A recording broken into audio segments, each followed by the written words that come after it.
This is a continuation of lecture number 34 on the Empire Striking Back, this time against Costa Rica. You'll recall that in the previous lecture we had discussed the evolution of Costa Rica, and we'd gotten through the point of United Fruit Company. Now, I don't want to spend too much more time on that because I want to get to I'll cover all of that in the book, and when you get your edition of the next year you'll see that in detail. But I want to get to the advent of Jose Figueres, who is the dominant figure during the period when the empire is striking back, and presents them with a new set of problems that they're not used to handling. At any rate, for United Fruit, one of its primary tactics for maintaining market dominance was to control the distribution of banana lands.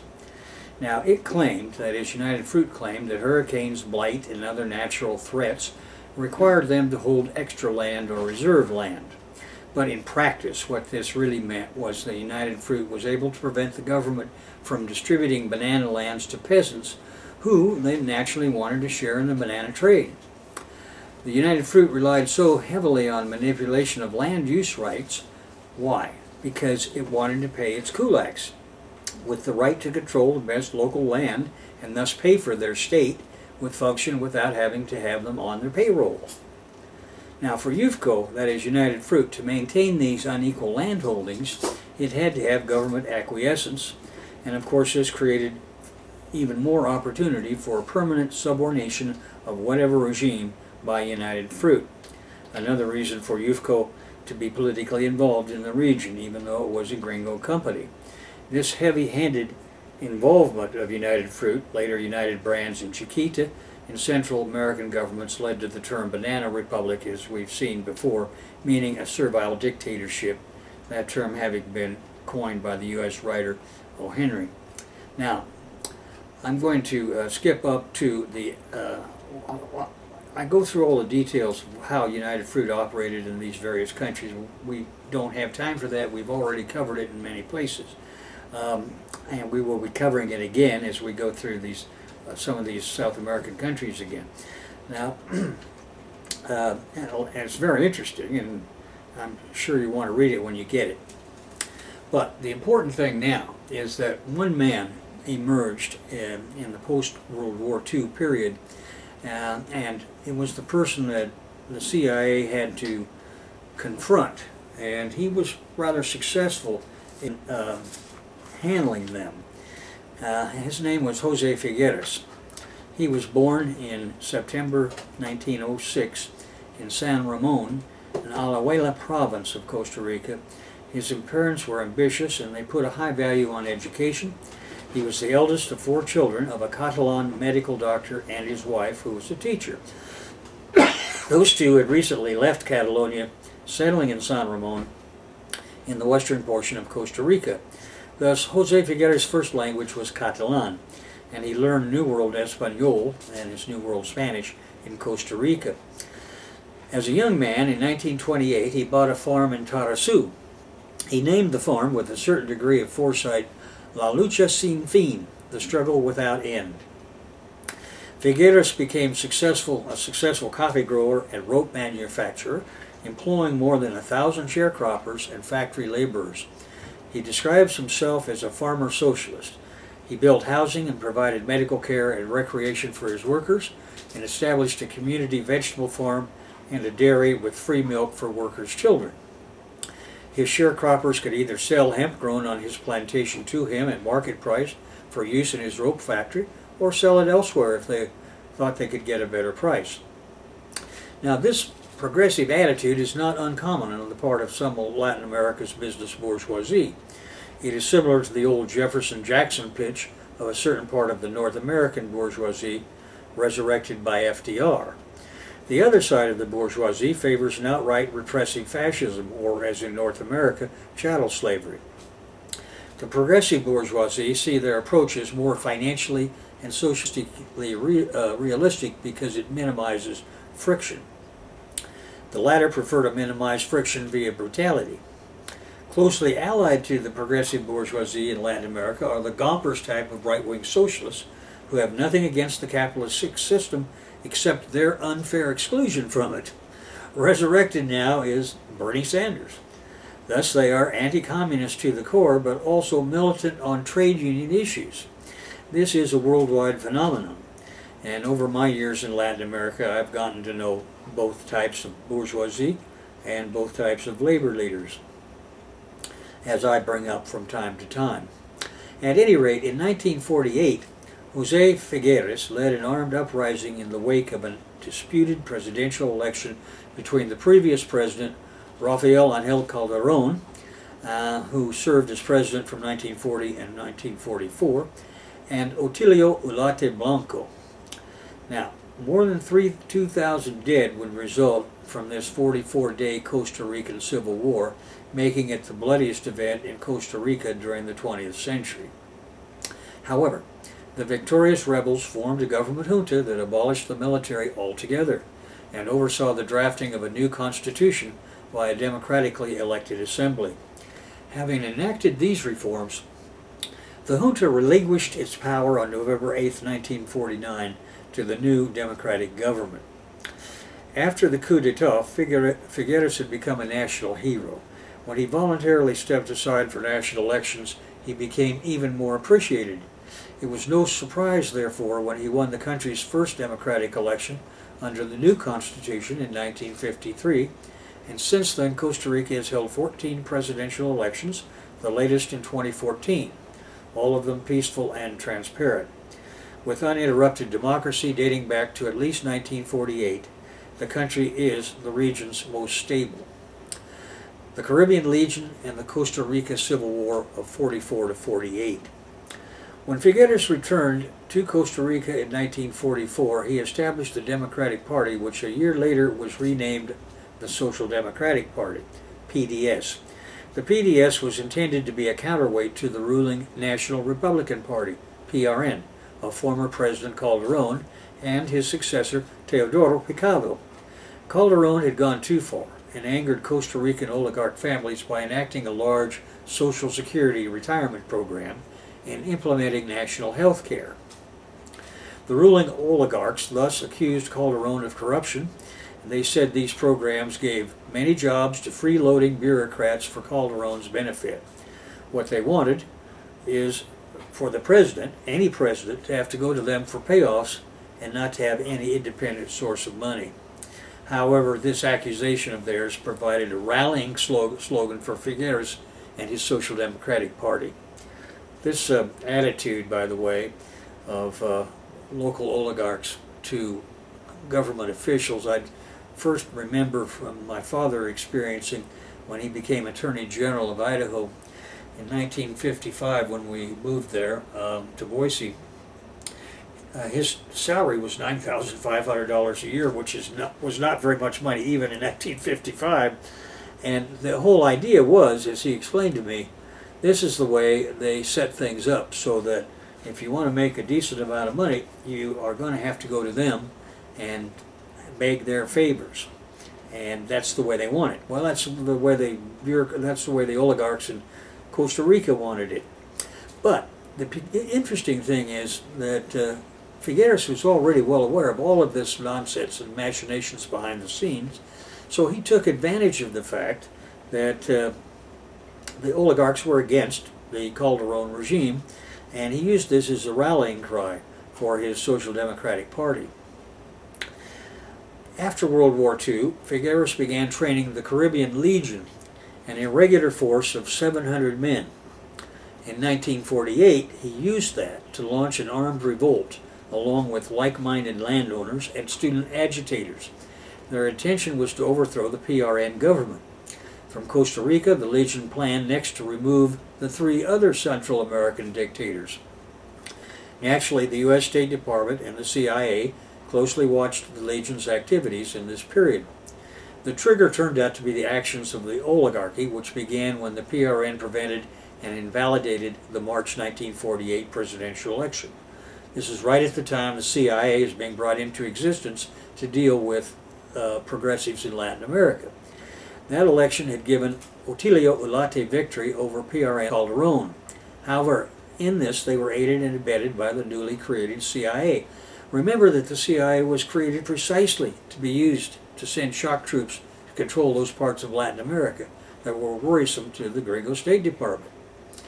At any rate, since Calderon had been honestly defeated in his second-term bid, the CIA had to organize violent demonstrations in March and April of 1948, and these were the first CIA color revolutions. In general, when such protests over elections results failed, they were to be expanded, made more violent, until they mushroomed into armed conflict, then into revolution or coup. In this event, the CIA organizers lost control of the uprisings that they had started to the local forces of Jose Figueres, the latter being much more in command of the nuances of the situation.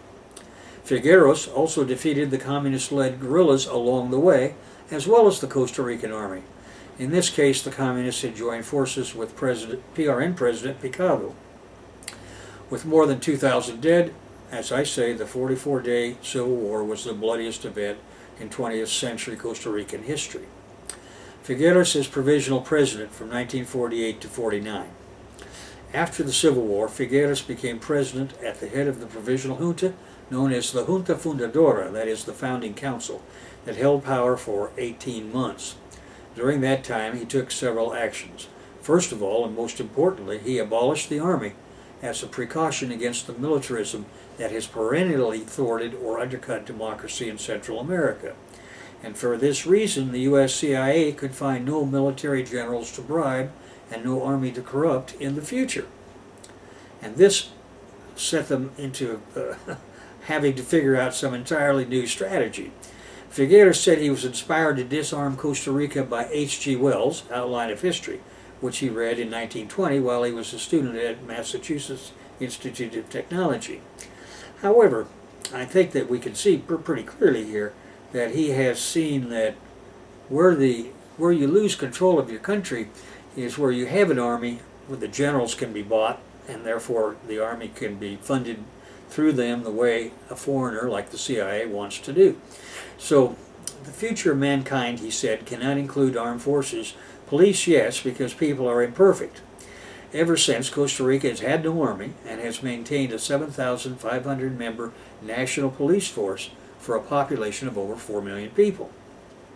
Secondly, they enacted legislation which enabled women and illiterates, allowing them to vote. Thirdly, they put into effect basic welfare legislation. Fourthly, they nationalized the banks. Fifthly, he outlawed the Communist Party. Sixthly, directed the writing of a new constitution. Seventh, guaranteed public education for all. Eighth, gave citizenship to black immigrants' children. Ninth, established civil service to eliminate the spoils system in government. With regard to outlawing the Communist Party, you can see that he was already at war with them because they had supported the PRN, and it was, of course, a sop to the gringos who were pretty easily fooled. Now, in a short time, we decreed 834 reforms, he said, that completely changed the physiognomy of the country and brought a deeper and more humane revolution than that of Cuba, Figueres said in a 1981 interview. Once Figueres gained control, the legislation he passed regarding social reform for his Second Republic of Costa Rica was not that much different from Calderon's original proposals. In fact, it is believed by some historians, such as David Laware, that Figueres' social reforms were more or less the same as Calderon's labor code of 1943. However, Figueres had gained power, which was his intention all along. Now he could enact the progressive regime he wanted to enact and take the credit, as it had the support of virtually all the country. These programs were exactly like the ones Franklin D. Roosevelt passed through the Great Depression that helped lift the U.S. out of its own economic slump and social decline that it had faced in the 1930s before he was elected, adapting New Dealism to the needs of the Central American bourgeoisie. Figueres admired what President FDR did, and however, he realized that the price FDR had to pay to get his programs through was to leave the business community free overseas to set up dictatorships and do whatever they liked. What we need now, he said, is an international New Deal to change the relations between North and South. Figueres stepped down after 18 months, handing his power over to Otilio Ulate, and ever since, Costa Ricans have settled their arguments constitutionally. Your hands are not clean to fight communism when you don't fight dictatorships, Figueres told American interviewers in 1951. It seems that the United States is not interested in honest government down here as long as the government is not communist and pays lip service to democracy. In review, in 1948 had proven to be a critical year in the history of Costa Rica. The National Republicans, who had held the majority of Costa Rica's political power for decades, were finally voted out of the presidency during the 48 elections. Not willing to give up their monopoly of the executive branch, the National Republicans used their strong influence in the Legislative Assembly to annul the February 8th presidential election victory of rival candidate Otilio Ulate of the Social Democratic Party. The country was thrown into bitter chaos as both sides accused the other of vote tampering and electoral fraud. About a month after the annulment, Jose Figueres Era, a prominent figure in Costa Rican politics and vociferous adversary of the National Republicans, decided that now military action was necessary, and thus began his campaign with his Caribbean Legion to create his second Republic of Costa Rica and restore his country to the political and economic prosperity he felt it was capable of. Figueres and his forces collected on his farm, La Lucha Sin Fin, in southern Costa Rica, and from there, their National Liberation Army, as they now called their Caribbean Legion, slowly worked their way up the Pan-American Highway, capturing small but important cities and ports with relative ease. In Cartago, Costa Rica's second largest city, located only 12 miles from the capital in San Jose, Figueres' forces encountered their first meaningful armed opposition, and Figueres won that fight, and Cartago fell into his hands on April 12, 48. Costa Rican PNR President Teodoro Picado, realizing that defeat was inevitable, sent notice to Figueres that he was willing to come to a compromise, because he said he did not want to be held responsible for what could turn into a long and bloody civil war. Picado's longtime political ally, Manuel Mora Valverde of the communist-affiliated party Vanguardia Popular, Popular Vanguard, did not intend to negotiate with Figueres. Mora's forces had sealed themselves up inside the capital of San Jose and were determined not to capitulate. As the target of many of Figueres' criticisms about Costa Rica, Mora and his party were worried that a Figueres-led takeover might well lead to their expulsion from politics, and as it turned out, they were right. Two events occurred which pushed Picardo and Mora into unconditional surrender. First, President Anastasio Somoza of Nicaragua sent forces to occupy strategic points in northern Costa Rica. Somoza issued a statement saying that he was willing to counter any threatened invasion of his country and was prepared to combat the forces of both Figueres and Mora if necessary. Of course, this was just an excuse to prepare for an actual attack on Jose Figueres' forces. Not wanting Nicaraguan forces to get involved in the political mess Costa Rica faced, Picado was forced to make a quick announcement about the state of military affairs within Costa Rica in order to mitigate Somoza's fears that the civil war and unrest would spill across Nicaragua's borders. Picado assured Somoza that a peaceful resolution was imminent. Secondly, Picado received information that U.S. naval forces were organizing in the Panama Canal. These forces would remain on standby and would be ready to be transported into Costa Rica in the event that Mora's forces, who by now had clearly been identified as communists with Soviet ties by U.S. intelligence sources, took any aggressive action toward occupying more territory. The following day, Picado, low on supplies and without any other source of support, sent a letter to Mora and National Republican leader Rafael Calderon stating that the attempt to hold San Jose would be futile and catastrophic. Mora, facing the reality that now the U.S. was ready to act against him as well, gave in to Picado's plea. On April 19th, Picado and Father Benjamin Nunez, an eminent labor leader within Costa Rica, signed the Pact of the Mexican Embassy ending the armed uprising. On the 24th of April, Figueres' forces entered San Jose, almost 6 weeks after beginning the revolt in southern Costa Rica. Despite the fact that this civil war alone was relatively small in scale, its duration was short and about 2,000 casualties, its consequences have had long-lasting results on the country and the region as a whole, such as in Guatemala in 1954 and Chile in 1973, but these could not be easily duplicated in Costa Rica since Figueres had abolished the army. And the new articles of the Constitution, rewritten by Figueres' regime, honestly enforced, eliminated the fraudulent aspect of elections. The new Constitution gave blacks and women the right to vote, meaning a broader, more progressive electorate. Costa Rica, in short, became a respectable democracy and an alternative for other Latin American countries to the U.S. Operation Condor brand of imposed fascism. Costa Rica could now show the world, as had Cuba, that it is possible to establish democracy and successfully revitalize the economy in a non-gringo way. So, why was Figueres successful in 48? Much of his strength stemmed from his ability to label the National Republicans and their leaders, Picado and Calderon, as communists. Figueres was able to combine the political alignment of Calderon and Mora in 1948 with the anti-communist sentiments in the minds of U.S. bosses. This confused the shit out of them. Having rallied almost all of the opposition behind him and his cause, Figueres encouraged his Social Democrats to escalate tensions with government sympathizers and openly accused the government of political ineptitude. All this political commotion within Costa Rica, with the constant accusations made by Figueres against the government about their communist ties, tricked the Truman regime into concluding that the political unrest of its neighbor, friend Costa Rica, was due to communist infiltration. Truman was, after all, just a moron puppet of the Lansky gang and tended to believe his own bullshit.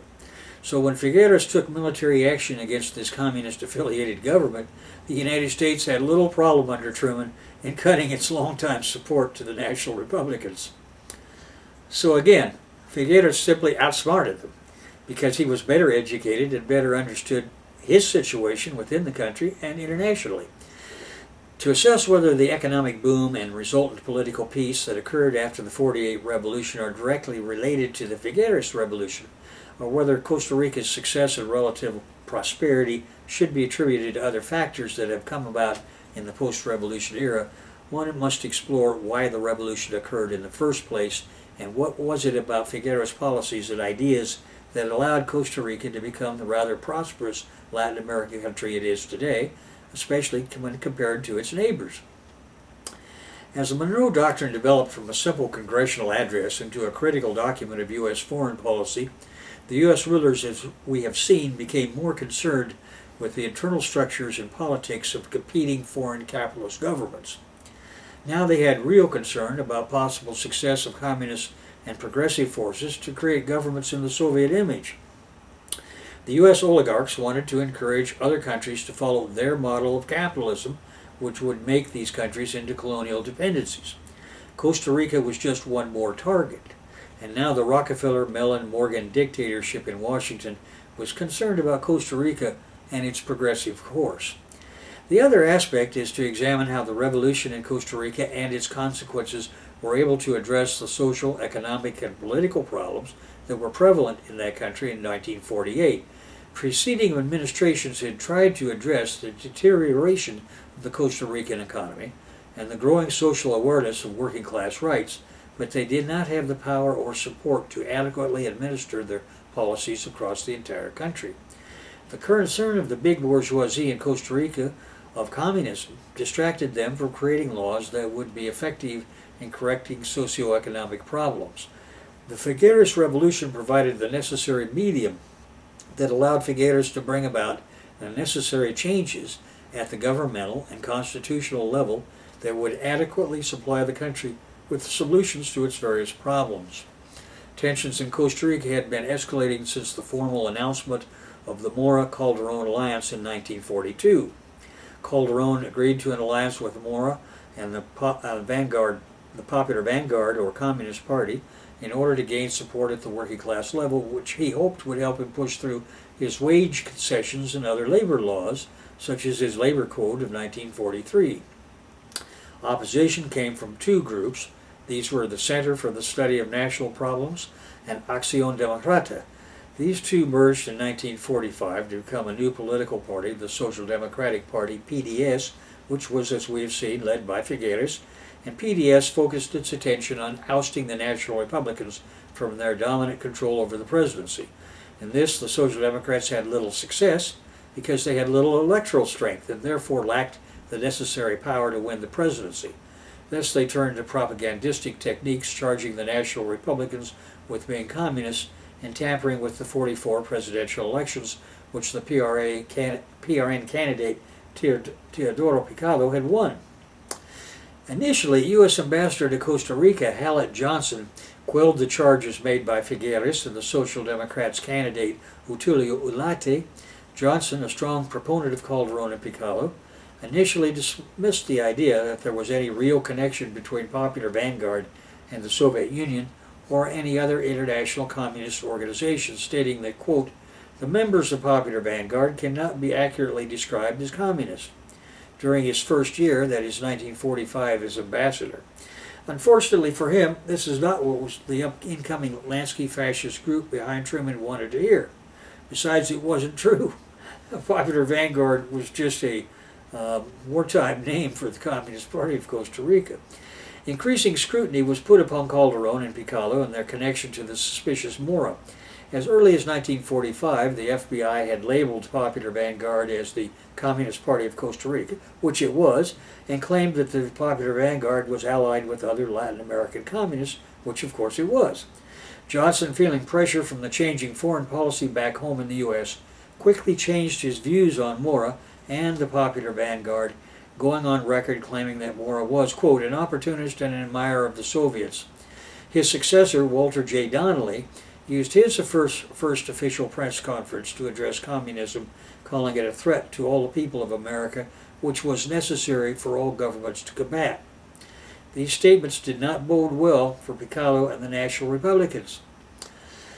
Now, tricking the gringos. The 1944 elections, which were filled with voter fraud and abuse, convinced Figueres and the Social Democrats that an opposition candidate would never peacefully remove the government. The elections, therefore, accumulated into a series of constant riots and street brawls between the Ulatistas and the Calderonistas that made international headlines. The U.S. State Department responded to these violent actions by putting the blame on the communist infiltration of the country. Social Democrats saw how the U.S. responded to the fear of communism and played it out to the extreme. El Diario de Costa Rica, the national newspaper owned by Ulate, began printing repeated articles that Calderón and Picado were communists, which they weren't, but they were allied with communists. The United Fruit Company sponsored these allegations by paying for ad pages in El Diario that claimed the communist government connections to be true.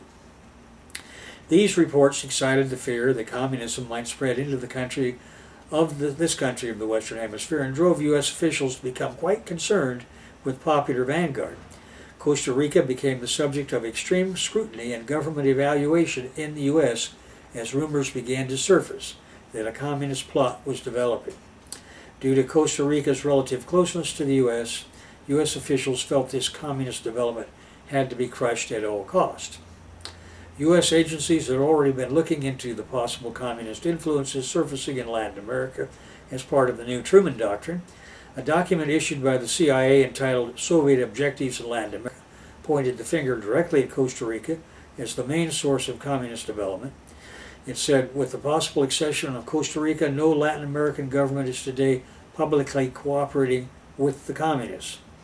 Naturally, U.S. concern grew stronger that Mora was gaining too much control in Costa Rica, and his Popular Vanguard was defined as an international movement hostile to Western democracies.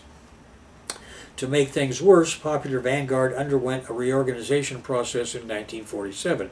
Its new platform called for constitutional reform, the nationalization of electric plants, railroads and seaports, industrial development, and Latin American economic integration that would counter the economic power of the U.S.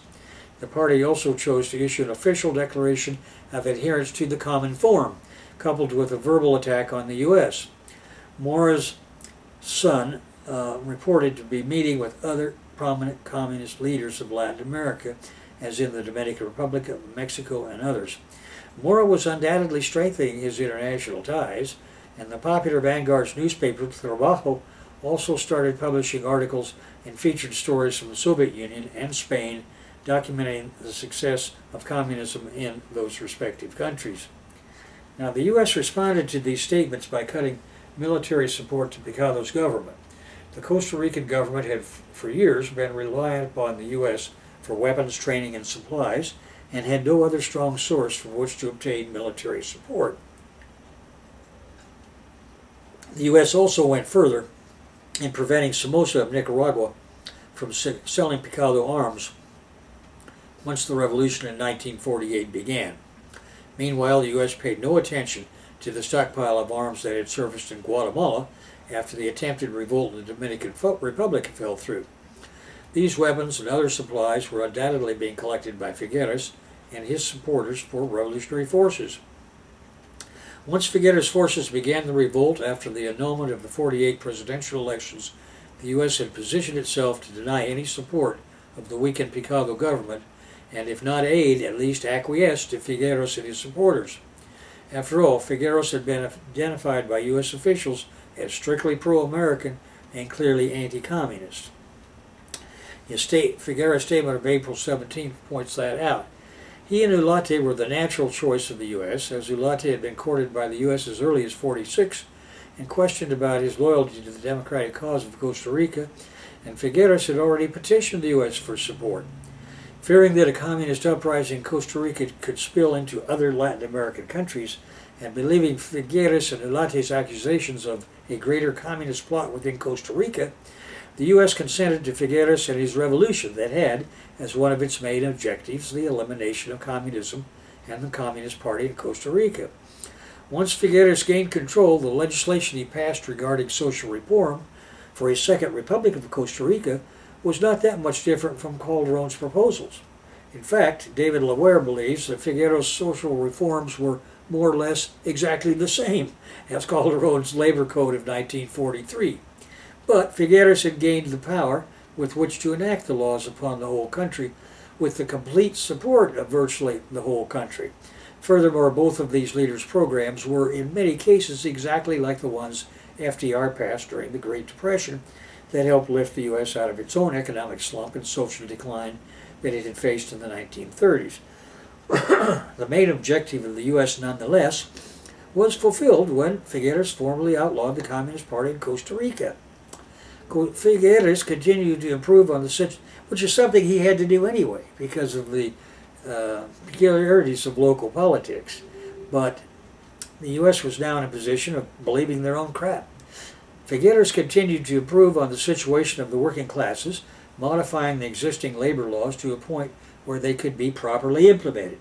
Figueres also restructured the electoral process through a revision of the Constitution, creating the Supreme Electoral Tribunal, which maintained the integrity of future elections and functions to this day, and erased electoral fraud. He weakened the power of the executive considerably, which would help guarantee against presidential corruption, and he addressed the social and political problem of the country by enacting important amendments to the Constitution and critical additions to the existing labor laws. Taken to the cleaners. Why weren't the policies and programs of previous presidents successful? The answer lies in the fact that there was no proper structure in place in Costa Rican politics and constitutional processes that would have allowed for large-scale changes in the workings and operations of the country. The revolution provided the necessary means to radically rework the whole political foundation of the country, not just pass laws on the frameworks of prior policies that were themselves unsound and full of inconsistencies. Furthermore, the politics of the pre-1948 Costa Rica became caught up in the debates over whether communism was as prevalent in Costa Rica as many claimed it was. As the government struggled to shake the communist labels it was being accused of, it became distracted from focusing on the actual social problems of the country, and in the process alienated the entire general population. The government entangled itself with everyday debates of the people of Costa Rica and thus lost its ability to govern the country properly. The remedy required to cure the government of its infatuation with communism and set straight the nation as a whole could not be found without the 13%. The United States unemployment rate is not much better at 4%. Clearly, Costa Rica has had a much higher level of success economically than its neighbors. Currently, Costa Rica is still a fervent and strong ally of the U.S. nominally and maintains open and friendly relations. Although it does not possess the strength or resources to aid a superpower such as the U.S., Costa Rica has supported each foreign policy of the U.S. Costa Rica has continued to give vocal support in the fight against terrorism and pledged that it will do what it can to prevent terrorist groups from Costa Rica. Fortunately for Costa Rica, it has not witnessed firsthand any recent act of terrorism, but it is nevertheless, it says, poised to aid the U.S. if needed or called upon. Through these previous analyses, the question can be answered of whether Costa Rica's unusual success should be attributed to the '48 revolution and Figueres amendments to the Constitution, or whether Costa Rica's prosperity lies in some other unexplored area. It seems more than obvious that the laws and reforms produced by the outcome of Figueres' revolution are the reason Costa Rica has seen the prosperities and successes of the post-revolutionary period through the present day. As James L. Busey put it, that is Costa Rica, is among the most democratic republics of the hemisphere. The experiences of Costa Rica suggest that it is not so much economic resources as patterns of economic and social organization that resulted from the 1948 revolution to provide keys to the realization of individual prosperity and freedom. A radical reorganization of Costa Rica. Jose Figueres and his Junta Fundadora provided the antidote by ushering in extreme new politics written into the new laws and constitution that could not have been possible without total revolution. A rather interesting aspect of the revolution not explored in this paper was the role of the church in the revolution. I'm not going to go over that in detail here, except to say that, well, we'll just pass that by. We're going to pass by some of the statistics, which I don't think are that important. Now, in 1953, Figueres created the National Liberation Party, PLN, the most successful party in Costa Rican political history, and he was returned to power for his second term in 1953, and he has been considered to be the most important political figure in Costa Rica's entire history. During his various terms in office, he nationalized the banking system, as we have seen. He contributed to the construction of the Pan American Highway that goes across Central America. He promoted the private industry sector and stimulated the national industry sector. He succeeded in energizing the country's middle class, creating a strong buffer between the upper and lower classes. What most alarmed U.S. officials was Figueres' material and moral support for the Caribbean Legion, even though Figueres had obviously lost interest in the Legion after he gained power. But Figueres still criticized U.S. support for the dictators, going so far to boycott the 1954 Inter-American meeting because it was held in Caracas, which at that time was where the fascist President Marcos Perez of Venezuela held sway. However, Figueres happily concentrated with North American military plans after the U.S. established the School of the Americas in the Panama Canal Zone to train Latin American officers in anti-communist techniques. More Costa Rican police graduated from that school between 1950 and 1965 than did officers of any other hemispheric nation except Nicaragua. The Republic of China awarded him a Shining Star in 1955, and of course that was back when the days when Chiang Kai-shek was still running the show. In 1957, an assassination plot by dictator Rafael Trujillo of the Dominican Republic against him was uncovered in Costa Rica. Border war with Somoza's Nicaragua from 54 to 55. Now, Figueres' support for the Caribbean Legion nearly cost him his job during his second presidency. Implicated in an invasion of Nicaragua in April of 54 by anti-Somoza exiles linked to the Caribbean Legion, Anastasio Somoza launched a counterattack, allowing the exiled former Costa Rica President Rafael Calderón to invade Costa Rica in January of 55. Figueres had played a dangerous game, but he had also abolished the Costa Rican army, which forced him to appeal to the Organization of American States to protect his country from Somoza's aggression. The OAS, with the concurrence of the U.S. representative, ordered a ceasefire and sent a delegation to Costa Rica for an on-site investigation. At this point, Somoza realized that he had to act quickly. He called in his IOU from the CIA. He had permitted the CIA to use Las Mercedes Airport outside Managua as a base for its P-47s during the Guatemalan intervention. Now he wanted the planes that were parked there to help him in his feud with Figueres. On the 15th of January, 3 days after the OAS action, a P-47 Thunderbolt violated Costa Rican airspace and bombed and strafed a number of Costa Rican towns. Figueres, alarmed by this escalation, pointed out that Costa Rica had no defense against modern weapons of this kind and again appealed to the OAS. The Council of the organization immediately authorized the U.S. to sell 4 P-51 Mustang fighters to Costa Rica for $1 apiece. The State Department, responding to pressure from certain U.S. congressmen and sensing the opportunity to improve its image in Latin America after Guatemala, it needed it, came to the rescue and preserved the Caribbean's lone Democrat, meaning Jose Figueres. This gesture ended the invasion, and the State Department scored one over the CIA. The Nicaraguan dictator withdrew, but not before extracting a commitment from Figueres that he would sever links with the exiles. Now, in 1958, Figueres testified before the U.S. Congress.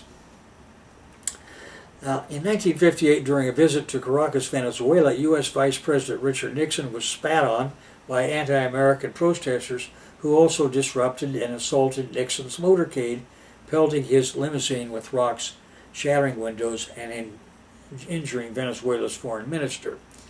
This was a response to the fact, which was probably unknown to almost everybody, common people in the United States, that United Fruit Company had organized a massacre of Venezuelan workers on its plantations there, and there had been what was called the Bogotazo, the extreme event in Bogota, as a consequence, to which, by the way, Fidel Castro had gone from Cuba to participate.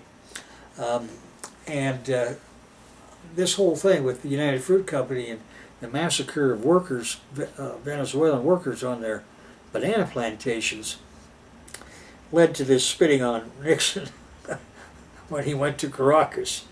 Well, at any rate, when Figueres came to Washington, D.C. to testify on the 9th of June of 1958, he said, "As a citizen of the hemisphere, as a man who has dedicated his public life to promote inter-American comprehension, as an educated man who knows and appreciates the U.S. and who has never tried to hide that appreciation from anyone, no matter how hostile he was, I deplore that the peoples of Latin America, represented by a fistful of overexcited Venezuelans, have spit upon a worthy public officer who represents the greatest nation of our time. But I must speak frankly and even rudely, because I am convinced that the situation demands it. The people cannot spit at a foreign policy, which is what they tried to do. But when they have exhausted all other means of trying to make themselves understood, the only thing left to do is spitting." With all due respect to Vice President Nixon and with all my admiration toward his conduct, which was, during the events, heroic and later noble, I have no choice but to say that the act of spitting, however vulgar it is, lacks a substitute in our language to express certain emotions. If you're going to speak of human dignity in Russia, why is it so hard to speak of human dignity in the Dominican Republic? Where is intervention? Where is non-intervention? Is it that a simple threat, a potential one to your liberties, is essentially more serious than the kidnapping of our liberties? Of course, you have made certain investments in the Latin American dictatorships.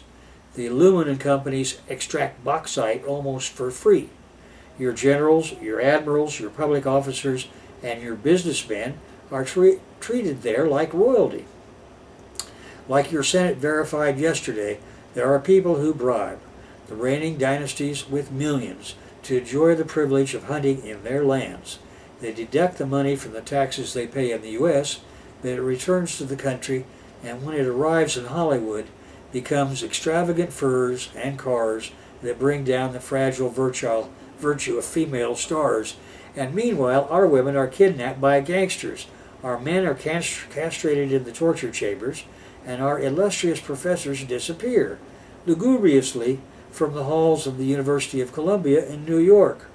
When one of your lawmakers calls this a collaboration to fight communism, 180 million Latin Americans feel the need to spit. Spitting is a despicable custom if done physically, but what about moral spitting? When your government invited Pedro Estrada, the Himmler of the Western Hemisphere, to be honored in Washington, didn't you spit on the face of all Democrats in Latin America?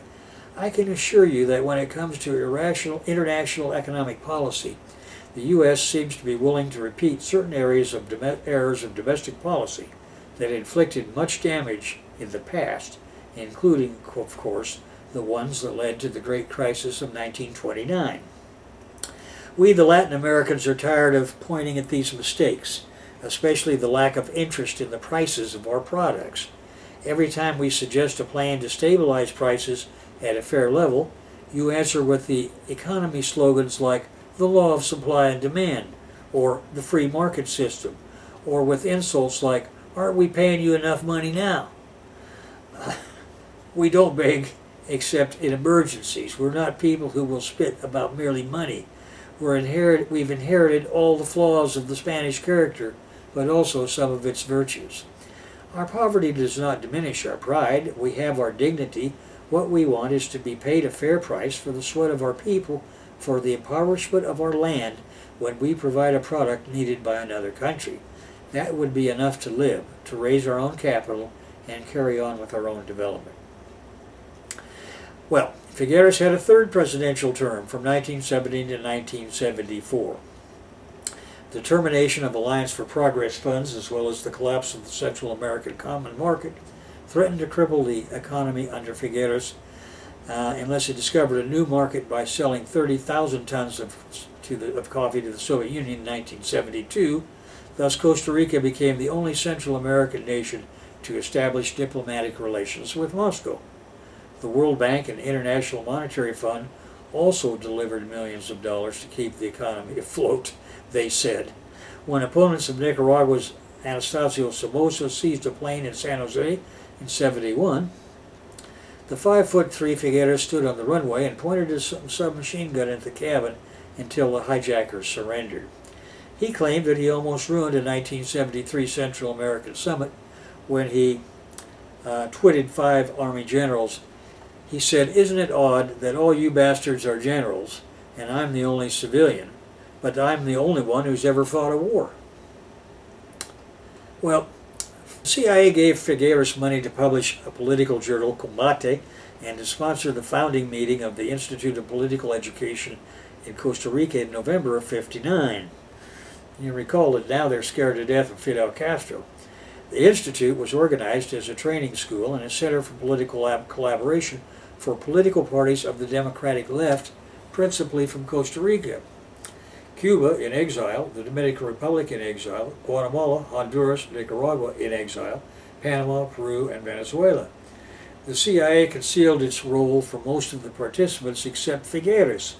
Its funds passed first to a shell foundation, then to the Kaplan Fund of New York, next to the Institute for International Labor Research, located in New York, and finally to San Jose. Socialist leader Norman Thomas headed the ILR, that is the International Labor Research Outfit. After the CIA connection was revealed, Thomas maintained that he had been unaware of it, but the ILR's treasurer, Saka Volman, who had also become treasurer of the Institute in San Jose, was a CIA agent.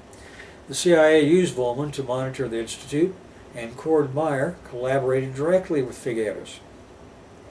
Well, Figueres acknowledged himself in 1981 that he had received help from the CIA.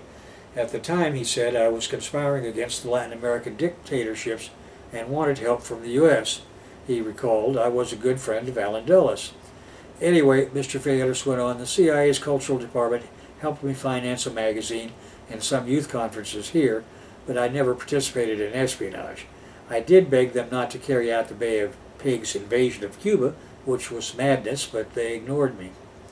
Well, in the book, when you get it, you're going to go through more of these details, but I want to skip up to something important, and that is Figueres' relationship with Fidel Castro. And with that, we can kind of conclude this lecture. You'll recall when we were going through our Cuban lectures that I mentioned several times that Jose Figueres in 1957 had sent a Beechcraft aircraft full of weapons to Fidel Castro and the Sierra Maestras, and this was their first shipment of foreign weapons, and they really needed it. Well, they always appreciated that. Now later, of course, he would get, after the Venezuelan Revolution, he would get big shipments of arms from the from Admiral Wolfgang, what's his name, and but at the time, in 1957, this was the first foreign shipment of weapons he received, and it was very important. It helped him turn the tide in the Civil War. Well, as a consequence, soon after the 1959 Cuban Revolution, Fidel invited Figueres to come to Havana. And in March, he arrived there and he gave a public speech. But during the course of that speech, he criticized the growing communist influence in Fidel's government. Now that's March of '59. This is at the very point where Fidel is going to have to get rid of President Urrutia and become prime minister, getting rid of his prime minister. And the struggle there is really precipitating rapidly. So the consequence of this comment of Figueres was that they took the microphone away from Figueres and told him to shut up. Well, that marked a kind of pacification between the two men, which was never fully recovered. However, Figueres, although he paid lip service to Kennedy's Alliance for Progress, never supported any kind of anti-Cuban activity on the part of the U.S. or the CIA. So, again, you can see that Figueres is the kind of guy who will take advantage of whatever the situation may be, and will also and is pretty quick on his feet, moving back and forth, which you have to be. If you are a mouse living next to an elephant, you're going to have to learn to step pretty spryly to avoid being crushed, which an elephant could do fairly easily without even giving it too much of a try. I thought we might end up here because the whole situation with Figueres became even more complex as time went on. He gave refuge to the U.S. millionaire Robert Vesco when he was running from U.S. authorities. Vesco was just kind of had the bad luck of being in the wrong place at the wrong time with regard to the steel business in the United States, and I won't even go into that case except to say that one of the first places he fled was Costa Rica. He eventually ended up in Cuba, which is, last I heard, is he was still alive, but he was there. But at any rate, the important thing about Figueres is not only did he shape all of the next 50 years under which the U.S. imperialism would try and do something against the independence of Costa Rica. Remember that the war on communism for them is just an excuse to try and bring these Central American countries into the fold of being colonial dependencies. Now, there are two other men who will emerge. Oscar Arias will eventually become president of Costa Rica. He's pretty much of a Figueres type of guy. Currently there's a president named Solis. He's another pretty much Figueres kind of guy. This tradition of learning to develop with your own national bourgeoisie, keep out the big U.S. foreign corporations to the degree that's possible, and preventing the CIA from taking over your country by not having an army or a secret police, is kept Costa Rica in this kind of peculiar position where they can sidestep and have sidestepped successfully what nobody else in South America has been able to do in the same way, or in Latin America, I mean. So in Cuba, they just simply went to war with the gringo imperialists and finally won that in terms of, they finally made them recognize the existence of the Cuban Revolution, at least, and who knows, we might even get some kind of accommodation with regard to the blockade and the embargo. But in the case of Costa Rica, it is the other exception to all of this. And what we have now, as you're going to see as these lectures continue, is a continuing attempt by the U.S. to dismember all of the South American progressive governments and countries, and that includes Chile, Peru, Colombia, Brazil, Paraguay, Venezuela. And they're attacking all of these places, and they won't stop until they're made forced to stop. And we're going to go through how the empire was fought back in the last 50 years in all of these South American countries as soon as we review Panama, which is we're going to take up next. And at that point, I'm going to conclude this lecture and suggest that you get ready to pre-order the 2016 version of this book, The ABCs of Communism, Bolshevism 2016, at Kindle Books at Amazon, so that when it comes out, you can have it sent directly to you. And with that comment, I'm going to stop.